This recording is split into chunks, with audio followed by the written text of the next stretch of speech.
What's up, everyone? Welcome back to Blue Chip Prospect for another video. And today I thought it would be interesting to actually do a mock draft as the GM for each and every single team. Instead of thinking of who's the best fit and who they would take and thinking about the rumors and all this stuff, well, I will pick who I would take if I was the GM for every single team. I think that's clear. So let's get that started right away. And we're going to start with the New York Islanders as they have the first pick. And right there, we have two choices. We could go with Matthew Schaefer. We could go with Michael Misa. They're basically two players in the same tier.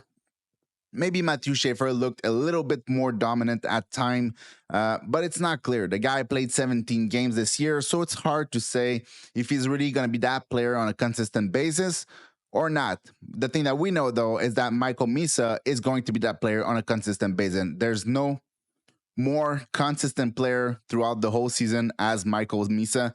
Ended up the year with 134 points, 62 goals in 65 games. So it's also the way I see it is I think a first centerman that put a lot of points on the board that can also play defense, that is competitive, that has size. It's more important or more impactful in the long run as a Matthew Schaefer or as a defenseman or even as a first defenseman. Obviously, if the defenseman is a Cale Makar style defenseman, that's very different. But I don't think Matthew Schaefer has Cale Makar inside of him. I think he's more of a Miro Heiskanen or something like that. And that is a very great piece to have. But I think that if you have a chance to have a player like Michael Misa, who've put up so many points up in the season and did it consistently night after night and is very competitive, that has some size at 6'1", 6'2", something around that. So I'm going to go with Michael Misa. So we're going to start this thing with a splash and go Michael Misa for the New York Islanders. And by doing that, it makes things very easy for San Jose because San Jose, they need defense. That's absolutely what they need. They don't need anything up front. They have Macklin, Celebrini, they have Will Smith, they have Musty, they have Haltonen, they have all kind of player coming in the top six in the offensive zone. Like basically all they need to complete and put the finishing touches on that rebuild is defense. And I mean, this is the best case scenario for them. But obviously, if I was the GM of the San Jose Sharks right now, I would take Matthew Schaefer, and like there's no other way around. Matthew Schaefer. And then it's Chicago, and Chicago dropped a little bit in the lottery. And who they would take here, I think if I was the GM, like there are a few ways I could go around it about it. I could go with the Caleb Denoyer or James Higgins, get a player down the middle who can anchor that second line. Obviously, Bedard is probably the player who's going to be the first line center. And then you can have a James Higgins anchoring the second one, or a Caleb Denoyer who's a different player, less offense, but more two-way game.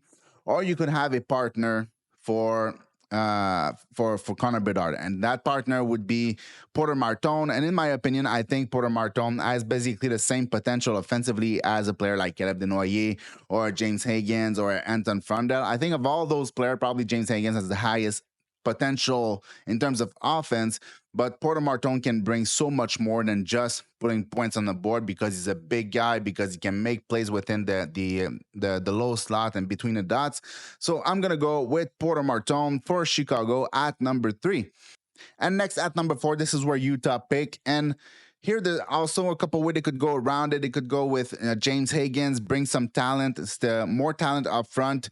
They already have Cooley. They already have Dylan Ganther. They already have a lot of talent in that team. They're basically like a couple points away from making the playoff. They were 1 or 2 points behind the Habs, and the Habs made the playoff. So, and they get to pick 4th overall. So it's fantastic luck for them, basically. And then they could have, like I said, a James Higgins add more talent, or they could get a player like Caleb Denoyer who might have a little bit less offensive impact in the long run, but will have different kind of impact with his two-way game. And I think that because they already have a Logan Cooley, who's a dynamic skater, dynamic player who can put up a lot of offense. He put like 60-something points in his 3rd season or 2nd season in the NHL. So I think at that point you just look for the player to anchor a second line, and because it's not like it's a sure thing that James Higgins will be a first line center. Like he might be to the wing, he might be a center, or he might be a second line or a first line. I don't know, but I think it's probably more realistic to project him as a second line center. And I think if you're going to have a second line center, you already have Logan Cooley on your team, then maybe just go with Caleb Denoyer, who has less impact offensively, but more impact overall in the game. So we're going to go with Caleb Denoyer for Utah. Next, for Nashville, we're going to go with James Higgins.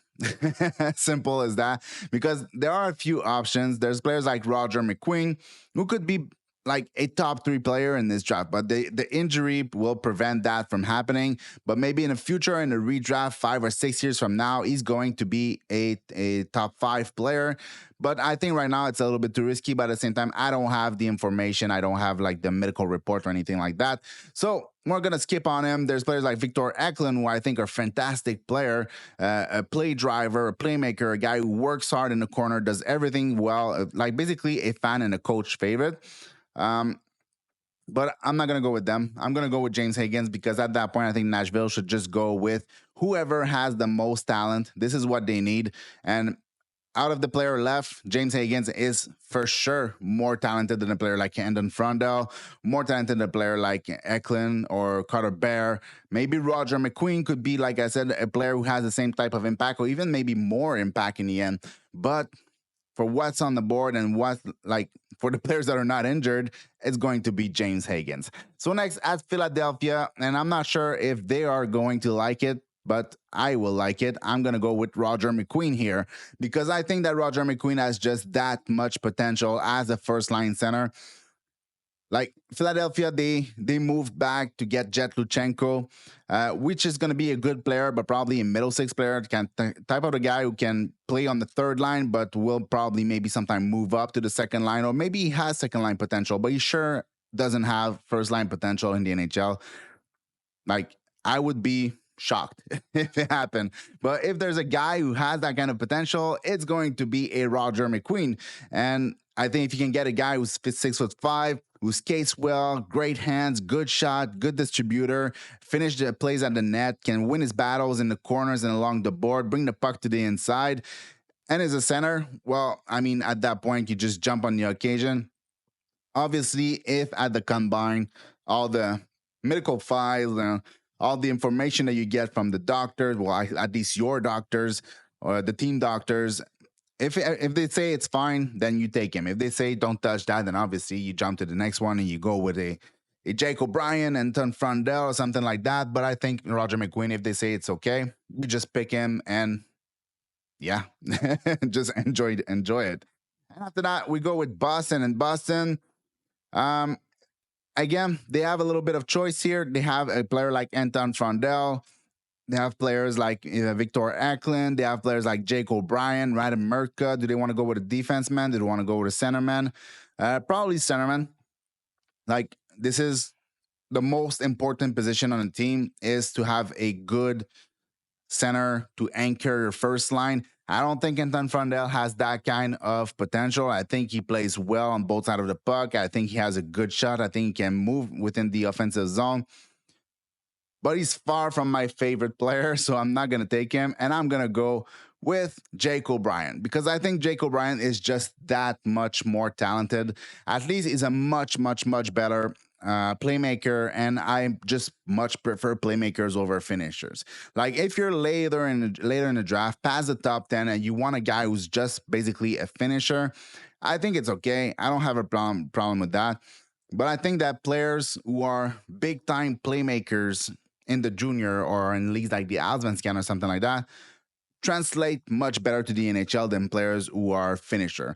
If you take like in Alexander Holtz, who was taken by New Jersey a couple years ago, it didn't work well. He was not a playmaker. He was a finisher. It's kind of the same thing. I think Frondell has more soft skills than Alexander Holtz. I don't think he has the same type of confidence, though. Alexander Holtz was a very, very confident player, but I can see like a bit of the same type of situation. I hope Anton Frondell makes it, and I hope he's a better player and that he actually knocks it out of the park in the NHL.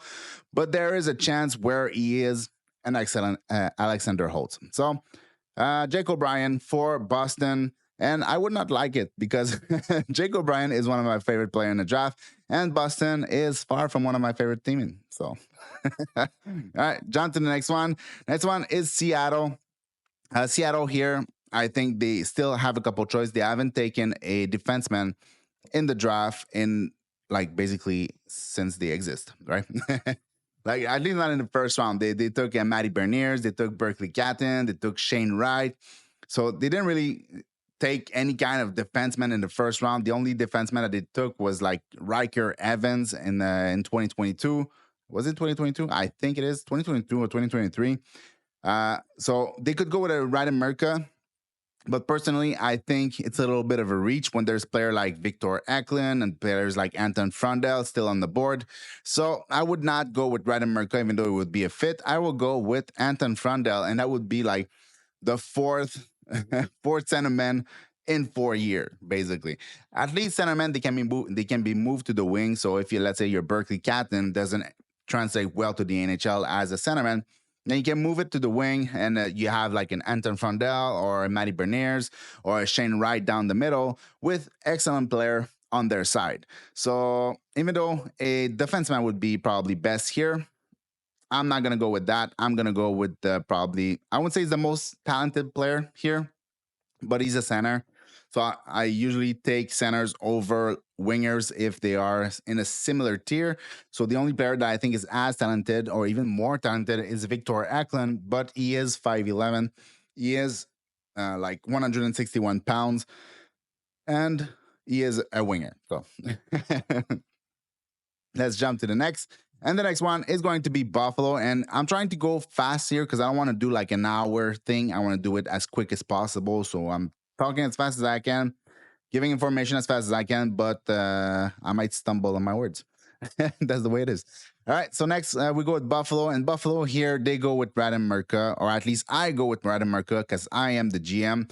We're done with the 5'11, 5'10, or 6 foot wingers and and centermen. They already have plenty of them, and they already have some at the NHL level. They have like Zach Benson, they have Yuri Coolidge, they have Noah Hoslin. They took Konsta Elenius last year. Like they're all players that are copy of each other, not necessarily copy in terms of style, but copy in terms of athleticism and like physical tools.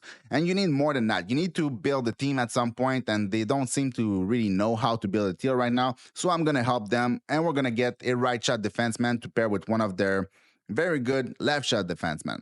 All right. So obviously, it's not going to happen right away, but in a couple years, maybe Radin Merca can anchor a top four line on side with a Dahlin or something like that if he hasn't been traded yet. All right, next we go to Anaheim, and Anaheim at number 10, they go with Victor Eklund. All the players that I could see them go with a Brady Martin too here because of the physicality and all this stuff. But I think that Victor Eklund is just a much, much, much better player. He has the same type of mentality as Brady Martin, but he has a lot more offensive tools, in my opinion. I think like Brady Martin might be like a 40, maybe reach a 50-point type of center in the NHL who's going to be devastating physically because at 6 foot 175 pounds is already destroying people, probably the hardest hitter in the entire draft. And we're talking like hardest player, our hardest hitter, even against player like Prokhorov, was like 6'5" and just a train on the ice. And when they hit, you can look at both player hitting other players, and you would say that Brady Martin just hits better and hits harder. So he can already do that at 6 foot, 170 something. So when he's going to be 185, 190, I think he's going to be a force. But offensively, he doesn't bring as much. And Victor Eklund, I said that before. I think if there's a player who has a chance to be a Seth Jarvis 2.0, maybe not on the exact same level as a 65, 75 point type of player, I think Victor Eklund can be that player. He has the same type of drive, same type of combativeness, and driven to the inside, and just constantly initiating contact and playing through physical, like playing through contacts, bringing the puck to the inside, making plays around the net. I think he's that kind of player. So if there's one player who can do it, it's going to be him. So we got Eklund at number 10 for Anaheim. Next, we go with Pittsburgh, and Pittsburgh, they are going to go with the guy who can hit everything, and that is Brady Martin. I don't think there's much to debate here. It could be a Carter Bear, but Carter Bear, because of the injury and the history in the past of players who've had that injury, I think they will probably jump because I think there's a gap in terms of skills. I think Carter Bear is has more skill than a Brady Martin, but I also think that Brady Martin brings a lot more physicality, even though Carter Bear is a very, very competitive player. But like you have more assurance with Brady Martin that he will translate to the NHL. And if it doesn't work, he's going to have a B game and a C game. And it's just going to work well at the NHL level. While Carter Bear is not as good a skater, doesn't have the same pace. He does have the same competitiveness, but doesn't hit as hard. And he's been injured with his Achilles tendon, who's been slashed. So Brady Martin for Pittsburgh. Did I do it? Brady Martin? Yeah, I already did it. Is it here? So wait a second. Yeah, okay, it's there. So it's because we have here it says Pittsburgh, but Pittsburgh, it's either Pittsburgh or New York. I think New York will take it because it's a number 12 pick. I don't think they expect to be this bad next year and still pick number 12 or lower than that. So they will probably take that pick. And if I am the GM of the New York Rangers, then again, I have some choices. Could be a player like Carter Bear, could be a player like Jackson Smith, could be a player like Justin Carbonneau, Jack Nesbitt. But I'm going to go with Jackson Smith. Yeah. Because Jackson Smith, of all the defensemen left on the board, like there's not that many because there's not a lot of defensemen in this draft, but he has the highest ceiling. First, he's a 6'3" player. Second, he's an absolutely amazing skater. Like he's not a Cale Makar type of skater, but he has a lot of agility. He's very fast. He has defensive skating, offensive skating. He can do basically everything. He has the size to be physical. Sometimes he is, sometimes he is not. So he's going to need to work on that consistency to be an NHL player in the future. But there is a lot to work with, and you can just take your time with that player and bring him up to the NHL and make of him a player that can play on both sides of the puck, that can defend, that can be assertive defensively, prevent players from coming in their zone, be physical, and then can actually transition that puck, whether through a pass or through skating. His decision making got a lot better as the season went on. So I think he has tremendous potential. If there's one player who has the chance to be a first pair defenseman of who's left, I think it's going to be Jackson Smith. I'm not saying it's a likely thing because there is polishing that needs to be done, but I think if there's one that has a chance, it's going to be him. And at that point, I think New York just need to add skills. They need a little bit of everything, a little bit everywhere. And yeah, he would be probably one of the more skilled player left on the board here. So next we go with Detroit at number 13. And I think Detroit, they are a team that they already have some veterans. They already have a lot of players in the pipeline who are going to be good two-way players. They're going to be able to play in your middle six. They already have a player like Casper who projects in the top six of the team, who's going to be a big, physical, good two-way players. But I think what they need is just more players like Raymond. Like they need more offensive dynamo players who can just do a little bit of everything, who are creative with the puck, not just players who can fill lanes, finish at the net, and do stuff like that. Like those things are important, but I think that they absolutely need somebody who's more creative with the puck, somebody who can actually skate with the puck, not just play through give and goes and stuff like that. So at that point, the most talented player left on the board is probably Justin Carbonneau. Justin Carbonneau is an underrated playmaker. He's a very, very good shooter. He's a very good skater. He has incredible hands. He finished around the net. He has an incredible shot, probably one of the best shots in the entire draft. Yeah, so here it could be like a player like a Malcolm Spence. I also thought of a player like Lyndon Lakovic, who's another player with good skills, a good shot, can skate, big size at 6'4". But I think that Justin Carbonneau is just like a notch above in terms of skills, in terms of shot, in terms of chance to make it as a top six player with creativity. So we're going to give them Justin Carbonneau at number 13. And next we go with Columbus at number 14. And here, Columbus is a team that already has a little bit of everything in the lineup, a little bit of everything in the pipeline. They have like the center line is already really good now. They have Sean Monahan, but they have Adam Fantilli. They have Kanan Lindstrom coming. Like they don't necessarily need more centers, so I wouldn't go like with a Jack Nesbitt or something like that. I think they already have skill. They have a Voronkov, they have Marchenko, they have Ken Johnson. They have a lot of skills, a lot of good players. I think what I would do is probably go with a player like a Logan Hensler, which is not an exciting pick, but defense take time to build. And as the players you have in the NHL start to go play elsewhere or retire or whatever, I think you're going to need to have players to fill that spot. And I don't think they have it. I think they have more players willing to fill spot on the left side than they have on the right side. And Logan Hensler is a defenseman with size at 6'2", who skates really, really well. Can probably defend really well in the NHL. Can move the puck forward also, but probably not going to be creating a ton of offense. But still, a very serviceable player who might play on your second pair in the NHL in due time. So yeah, it's a good pick. It's not an exciting pick, but I think it's a good pick.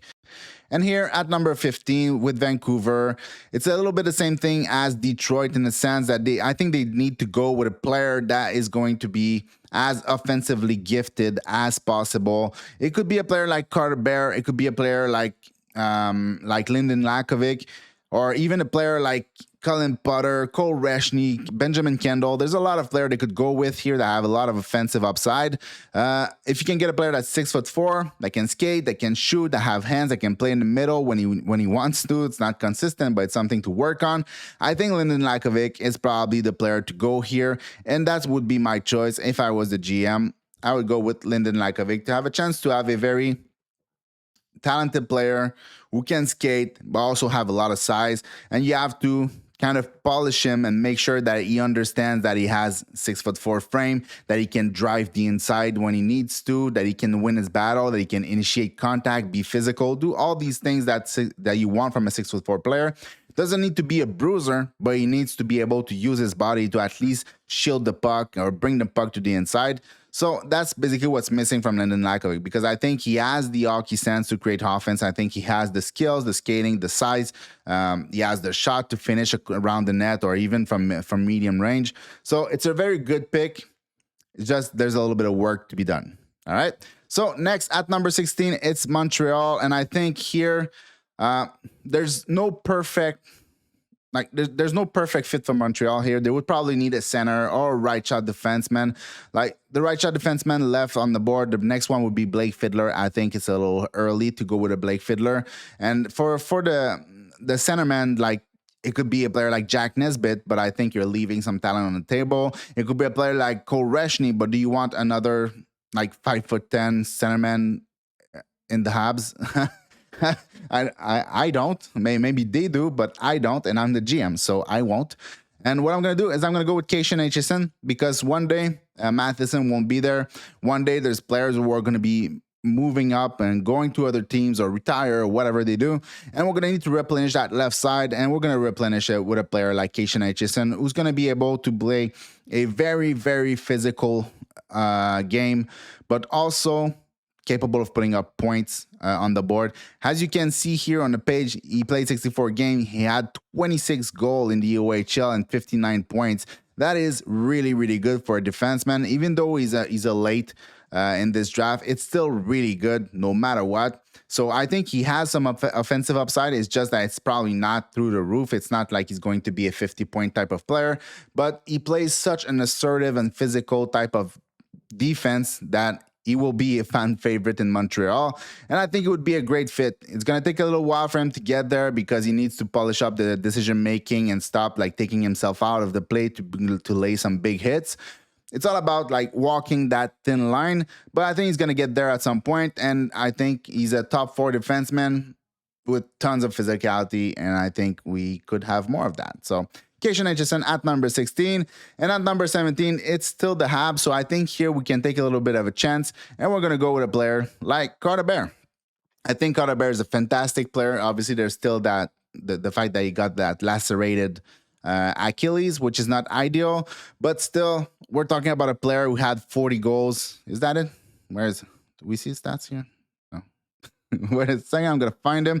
Carter Bear, 56 game played, 40 goals, 42 assists, 82 points. So very good production in WHL, playing for the Everett Silvertips. The guy is not a big guy. He's like 6 foot. He's not the best skater out there too. but he's very smart, very driven, very competitive. He's physical in the sense that he will win his battles along the board. He will not let go of the puck until he's down. He's just, yeah, a fan favorite type of player. So if you can get a player like Carter Bear at 17 and a player like Keishan Aitchison at 16, I think that's a very, very successful draft when you're picking mid draft, especially in a draft like this. Um, Maybe we're gonna need a little bit of luck for this to happen, but if I was the GM, this is what I would do at this point. So next with Calgary, um, there's a couple ways they could go here. They could go with a player like Jack Nesbitt, who's a bigger centerman.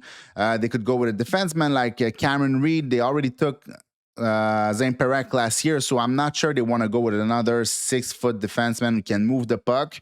They probably don't need that right now. Maybe something to build on later. But for now, like players like Cole Reshney or even players like Braden Coots, Jack Nesbitt, Benjamin Kindle, Cullen Putter are all good choices in my opinion, but I'm gonna go with Braden Coots because Braden Coots has that kind of skill set that you know he's going to make it to the NHL. Like he is going to be an NHL player. Is it going to be in a third line capacity or is it going to be in a second line capacity? That is the question. The stats are not fantastic, but he was playing on a terrible team in the WHL, so I think that's okay. It's really not the end of the world. He does have skill. He has speed. He has finishing talent. He has creating talent. He has creativity. He has a little bit of everything. It's just that it comes in flashes. So, but I think at this point, it's a very, very good bet. You don't get a player that's like a 5'10" or 5'9" type of player. You get a player that's still 6 foot, still 180 or 185 pounds as centerman. So I think it would be a very good pick for Calgary, something to build around a little bit. So next we go with St. Louis. And I think this is about as far as he's going to fall, and it's going to be Malcolm Spence.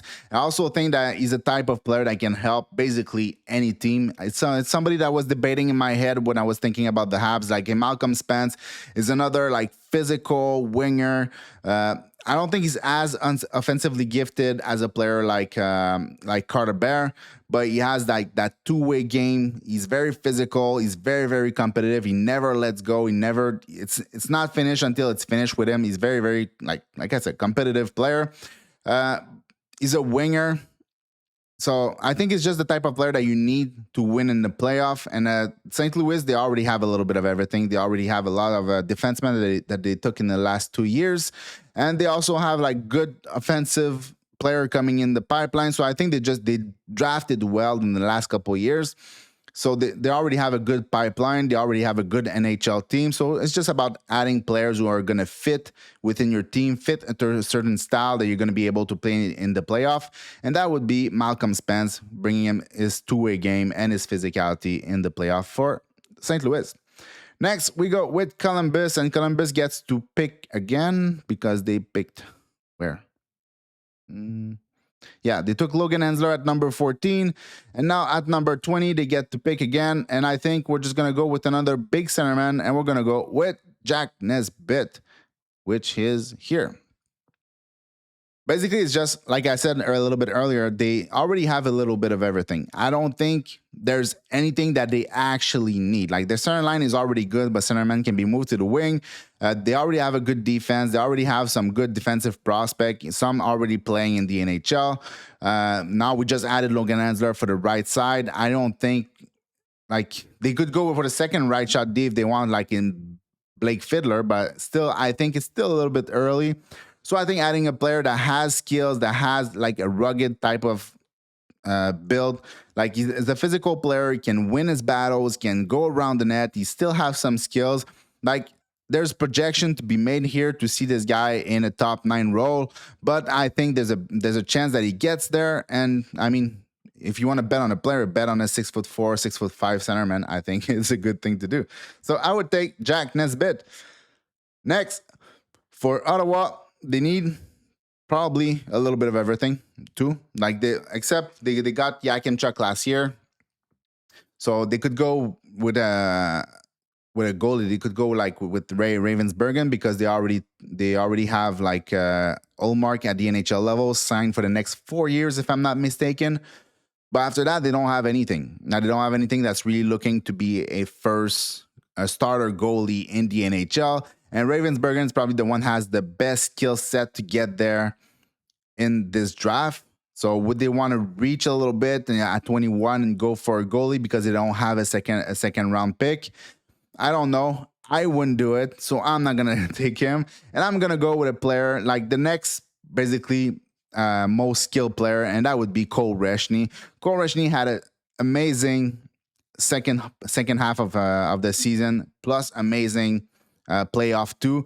He did really well. He's a fantastic playmaker. His shot leaves a lot to be desired. I think there's a lot of work to be done here, but he does play in the middle of the ice. He's not afraid to go where there's contacts. He's not afraid to use like his little stocky build to go around and just drive through contact with the puck. He has no problem with that. He will compete along the board, and he's a very good playmaker. He sees the ice really well. He has the execution to execute those plays. And like I said, in the playoff, he had like 26 points or something like that around in 11 games. So he did amazing. So I think like if you want to bet on upside, like it's basically Cole Reshney, maybe Kendall, maybe Cullen Potter. They're all like 5'10" players. It really depends what you want. You want the playmaker, you want the rocket and Cullen Potter. Personally, I think Cole Reshney is a safer bet than Cullen Potter, and has like the same type of upside. So I would go with Cole Reshney here. Did I already do it? Yeah, I already did it. Next, it's Philadelphia, and with Philadelphia, we already took. Who was it? It was Roger McQueen, if I'm not mistaken, right? Yeah, we took Roger McQueen at number 6. So I think that we can go with another centerman or at least another forward and try to bring some dynamism into that top 6. And we're going to go with Cullen Potter here. A fantastic skater, probably the best skater in the entire draft. And also a creative player with a good shot that tries to go to the inside. It's not always easy for him to drive the inside. He tries multiple ways, but it's not always easy. But most of his goal come from within the dots. So at least you know that he tries. And he's a smaller player playing in the NCAA. So obviously it's harder. He's gonna adapt. He's gonna find ways to use his skating, use his advantage to be able to drive the inside and score from there. He's probably not the best playmaker out there, but he is a fantastic player to watch, and I think he's gonna figure it out. He has the IQ, he has the skills, he has definitely the skating. He's just like a dynamic player. So I think if you can get a dynamic player at number 22, you jump on it and you go with Cullen Potter. So boop, there you go. I take Cullen Potter for Philadelphia. And it's going to give them a lot of speed too, because they're going to have Jet Luchenko, who's a fantastic skater. And then they're going to have Cullen Potter. You have two players like that on the same line or back to back, then you have a lot of speed coming at you when you're the team playing against them. So next we have Nashville at number 23. And Nashville, well, at that point, I think it's not too early to take him, and I think they have no choice. Not that they have no choice, but if I was there, they need a little bit of everything. If I was the GM, I think I would just go for Blake Fiddler. The guy is born in Nashville. Like, why not? It's a 6'4" defenseman who can defend really well. At the U18, he showed that he had some handling, some skating to be able to open lanes for passing and for shooting on net, for trying to get deflection or rebounds on net. So he's not going to be putting a lot of numbers in the NHL. I highly doubt it. Probably like a 25-point type of defenseman. Maybe he makes it to a second pair. Maybe it's just a solid third pair. I don't know. But I think he does have the skill to make it to the second pair. But he's going to need to work on that skating to get there.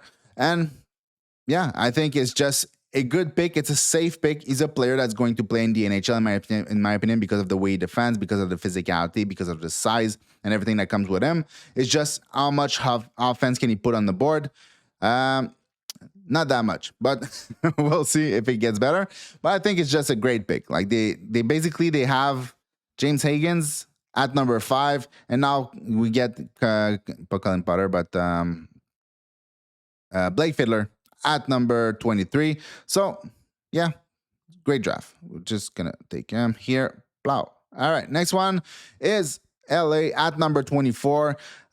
This is about as far as I think Cameron Reed can go, because at some point he's probably the best player left on the board right now. Cameron Reed is a good defenseman. He put 54 points in 67 games, including 14 goals.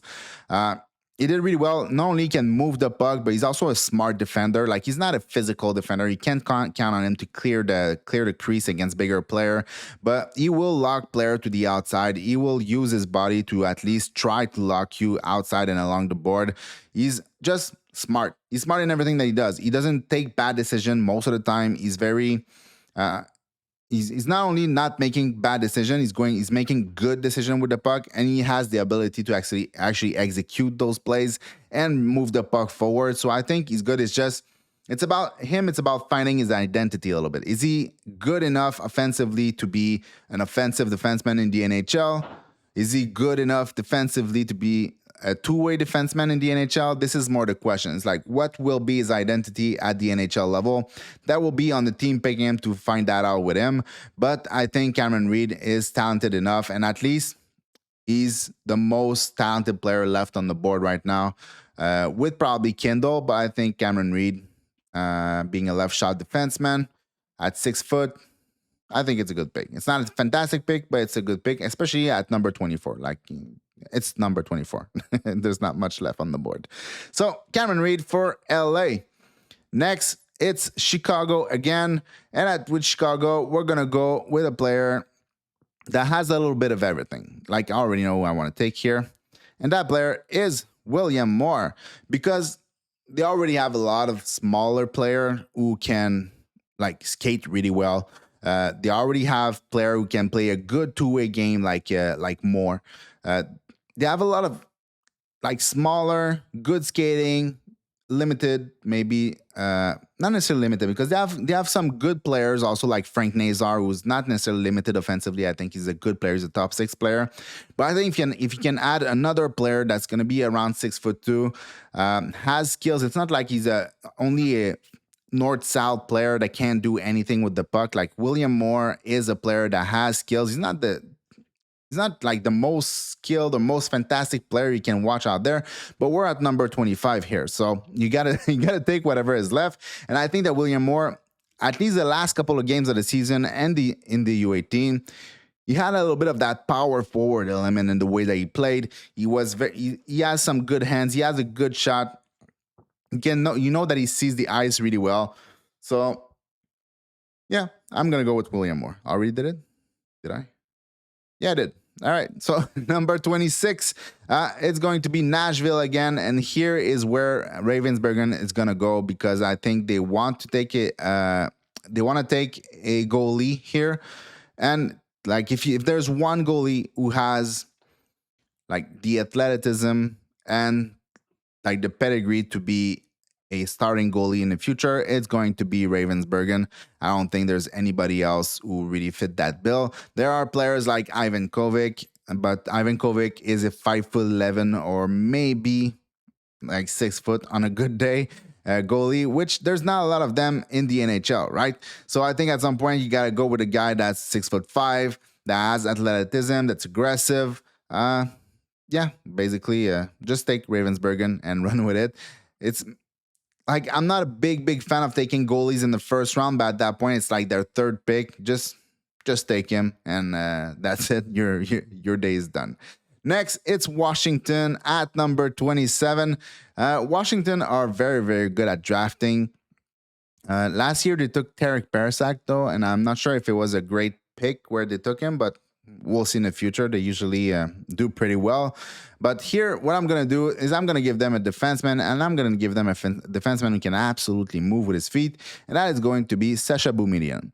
Like, he didn't have the best season, but at the U18s, he was fantastic. Probably the best player, well, at least not the best player because Ira Stenberg was there, but one of the best player for Sweden.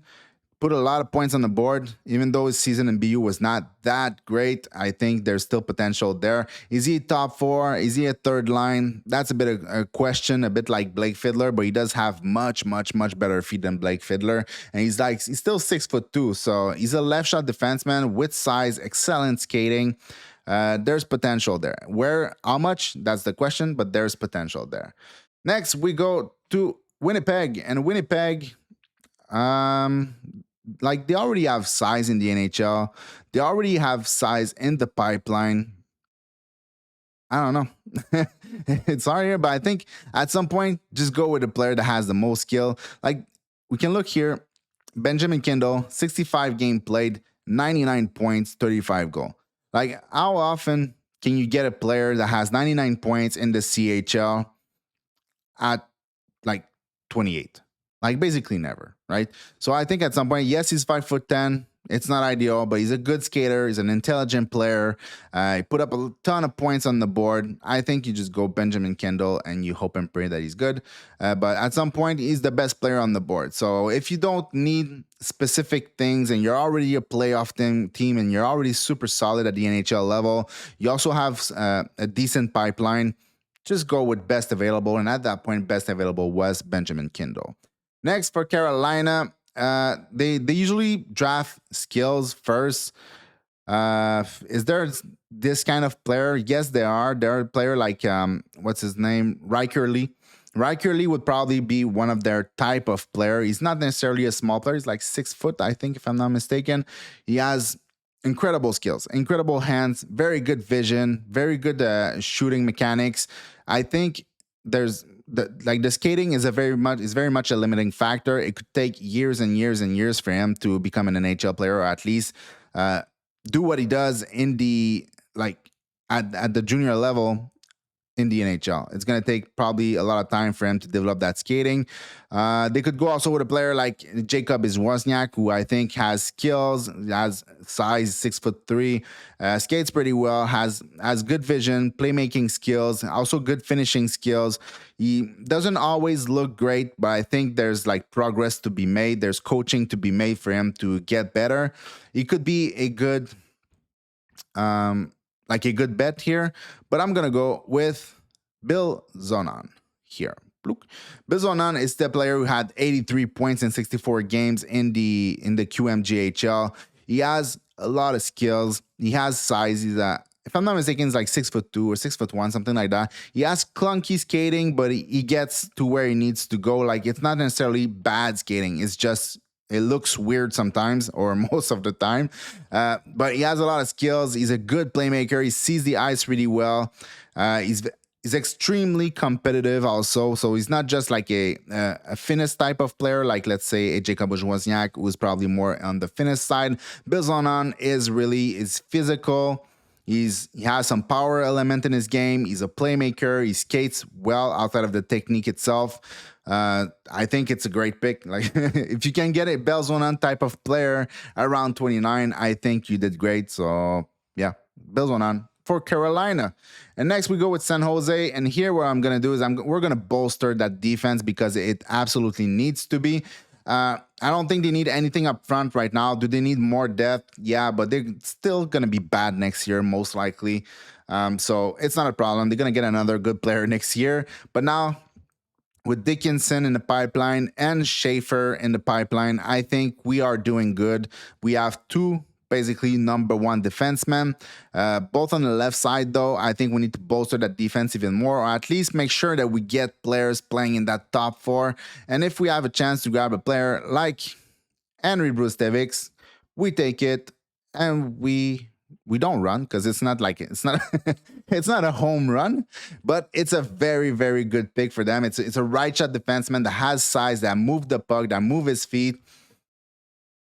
There's a little bit of a question mark on the decision making. He got less time as the playoff went on in London, but I think he's a London player. They're going to teach him how to be a good player, and he's going to get out of there. He's going to get out of junior a very good player. I think that's the way it always goes, basically. It's always like that with London. If you want to take a bet, take it on London. And if you want to take a player that already has skills, already has like some offensive instinct, has good skating, has some size, is competitive, well, there's a lot to work with. And if there's a team that can work with it, it's going to be London. So here you get Matthew Schaefer at number 2, and you get Henry Brustevics at number 30. Are we at number 30? We have to wait a second.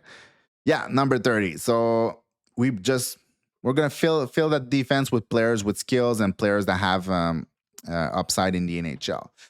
So next, Calgary at number 30.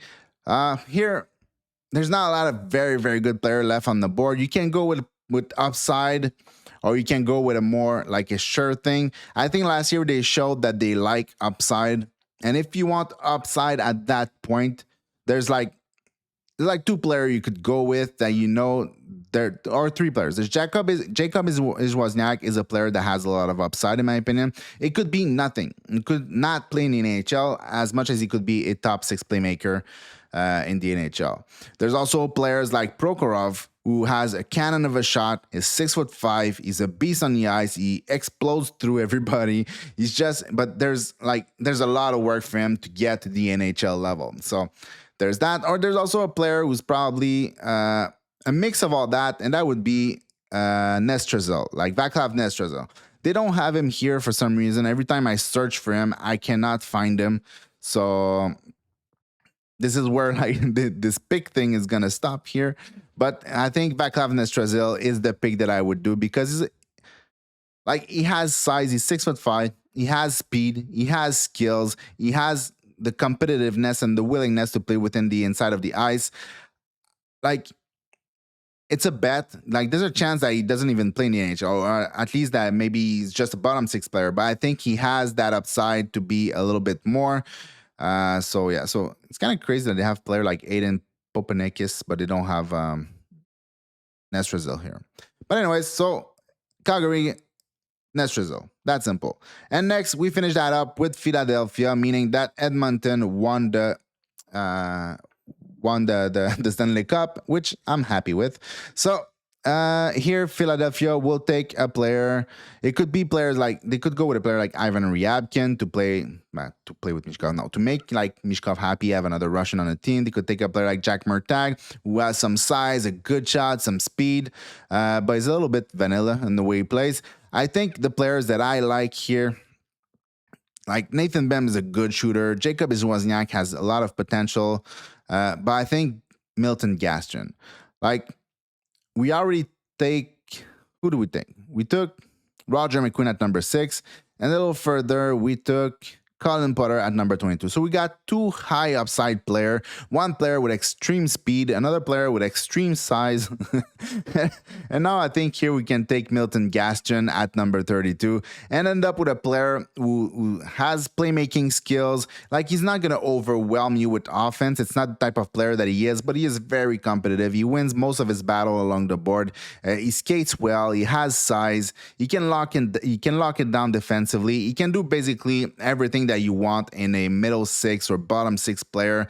He has a little bit of everything. He's not an exciting player, but at the same time, he's not a boring player because he doesn't have the excitement of high skill level type of player, but he does know how to create some offense. He does know how to finish. He has a little bit of everything, plus his size. So yeah, basically number 32, Milton Gastrin, and that's going to wrap it up. So that's it. I hope you guys enjoyed. I wanted to do that. I didn't have I see all the mock drafts, and I was I already did one a week or 2 ago, and I wanted to do a mock draft of my own, the mock draft as if I was the GM myself and take the decision for each and every team in there. So maybe you liked it, maybe you didn't. I don't know. If you liked it, subscribe, like the video, maybe leave in the comments what you think of this mock draft style. And that's it. So see you next one. Peace.